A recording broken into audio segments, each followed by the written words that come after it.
Thank you so much for staying with us, and welcome if you're just joining us. Once again, it's Atlantic Television Network and the program is Atlantic Blowout. With me in the studio is Mufasa Amosan. Mufasa is a comrade, like he said on last show, and he is also a public affairs analyst. Good morning, Mufasa. Yeah, thank you very much for having me. Good morning, Nigerians. It's always a pleasure to be on the show. Thank you so much for coming. Pleasure is all mine. Mufasa, let's take this first story from River State. That's talking about the Nigerian Army's 6th Division in Port Harcourt, River State, successfully preventing a potential fire disaster on Wednesday after a petrol tanker overturned at the Rumuokwuta Roundabout in Obio Local Government Area. Now, reports have it that the tanker spilled premium motor spirits as petrol on the ground, posing a significant fire risk. And that is exactly what happened. The acting commanding officer of the 760 Transport Battalion, Major Al-Mustafa Shawal Adams, led the 6th Division fire crew in a rapid response to the scene. And the team, alongside other agencies, implemented safety measures and conducted fire prevention drills to avert a major incident. Now, the area was secured and the emergency response ensured that no casualties or property damage occurred. Lieutenant Colonel Jonah Danjuma, the acting deputy director of 6th Division Army Public Relations, highlighted that the operation demonstrated the Nigerian Army's commitment to civil-military relations and support for local communities. The General Officer, Commanding Major General Jamal Abdul Salam, commended the troops' prompt actions, affirming the division's ongoing dedication to public safety. Let's go back to what actually happened, aside commending the army and the division and all of that. We just recently, we had a report. In fact, it was reported by almost all the papers around the world. It was a very sad incident here in Nigeria, which had been in the news for some time. There have been reactions to that particular story. But now, again, we're having reports of what is going on with tankers and, you know, these accidents these days. Thank you very much. I think I need to start by commending the Army and other sister agencies that were equally part to avert what could have been a major disaster. And like you rightly said, just recently we had a very sad incident that almost, I think not almost, that took the nation by surprise, where a lot of people died in Jigawa State owing to tanker falling and, you know, the fire that ensued. Yes. But in this case, I think being proactive this time around prevented what could have been a disaster, you know, and I'm sure that it wouldn't have been easy because that area is a central area in the city of Port Harcourt. And you could imagine if the situation was not properly put under control. So with that, I want to commend the military. And like I said, you know, I know Riwama was equally there. The road safety corps was there. So everybody was there to prevent anything from happening. But then again, like you said, how do we, you know, reduce this incessant falling of tankers? I think that question is a multi-million-dollar question because one is either there is something technically wrong with some of these tankers, or the tanker drivers themselves, you know, maybe there has to be a need to evaluate their, you know, their mental states. Because assuming the tanker is in good shape and the driver is not in good shape, then it still, you know, poses a very grave danger to both the driver and the road users. Then, if that is the case, whose responsibility it is to evaluate, monitor, and review the conduct of tanker drivers?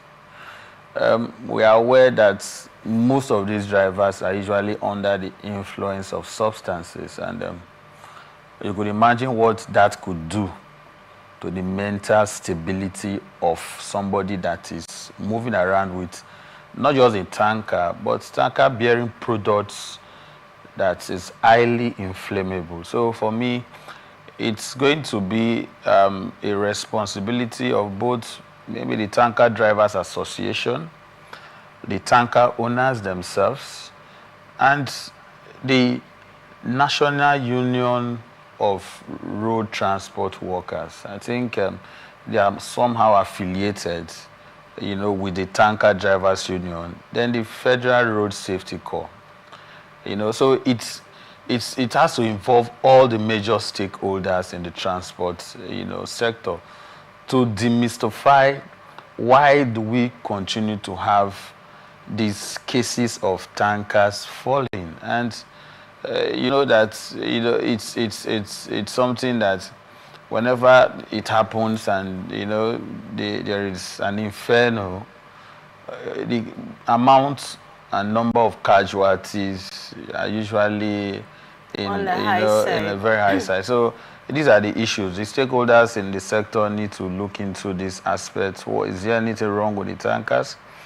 Is there anything wrong with the tanker drivers themselves? Then we can now begin to, you know, proceed on how to avert this incessant petrol tanker, you know, falling all the time. I think it's high time we actually looked into it, because this is not the first, second, third time we're having cases like this. The other day we heard about one on the Obio flyover, and then in other parts of the country. And another problem that usually happens when we have accidents like this is Nigerians rushing to the scene to scoop as much as they can of the products that have been spilled.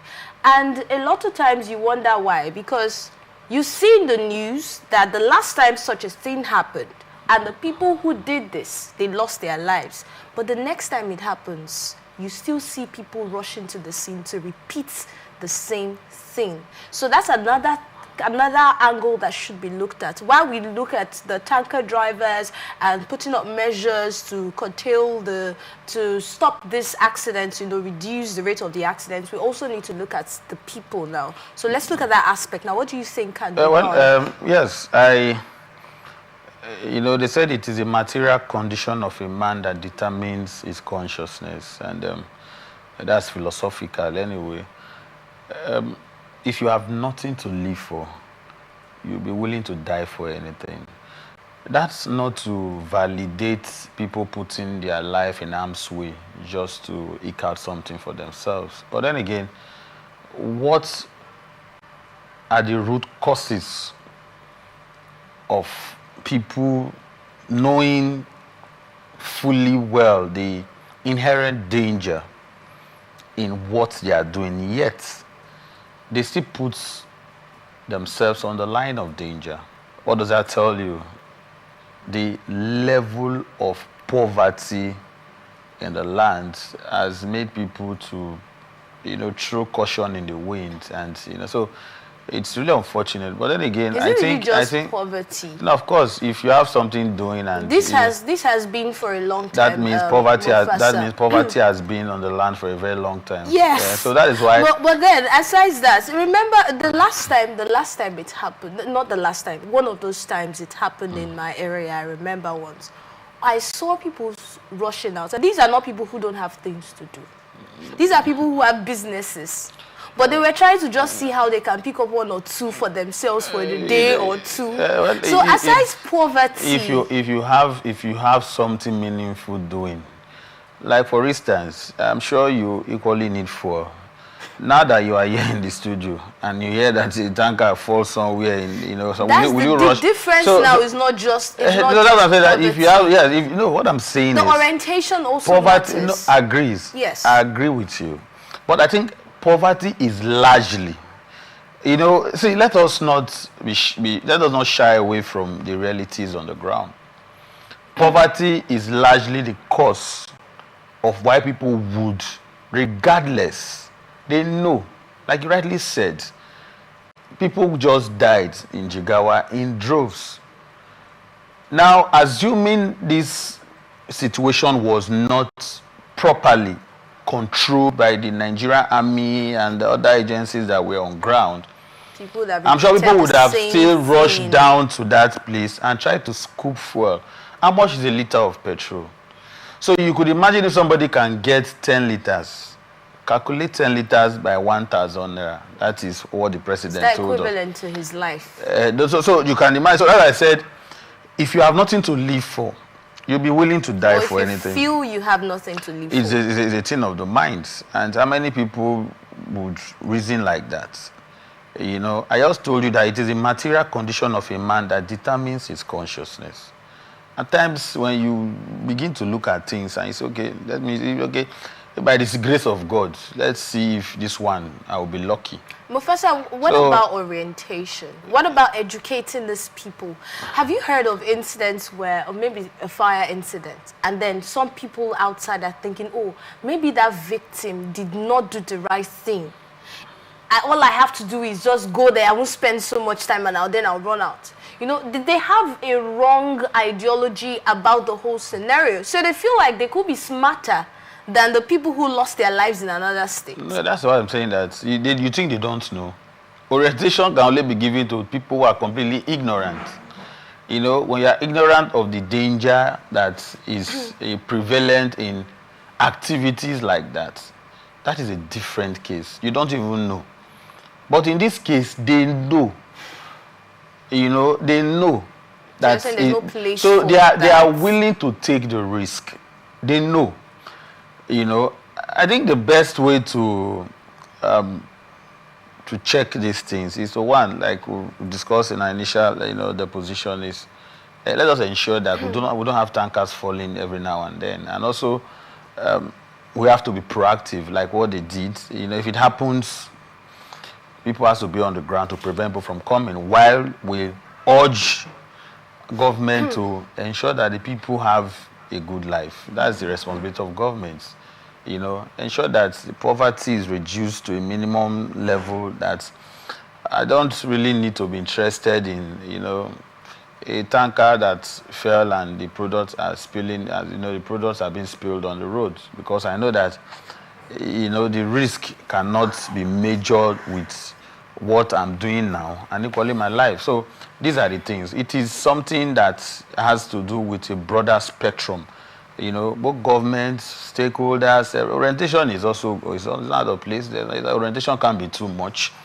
But the best form of solving all these things is to ensure that it doesn't happen. Even if it happens, let there be, proactive measures, emergency response has to be swift, and, most importantly, the people needs to be, the poverty level is humongous, and government needs to do something about it.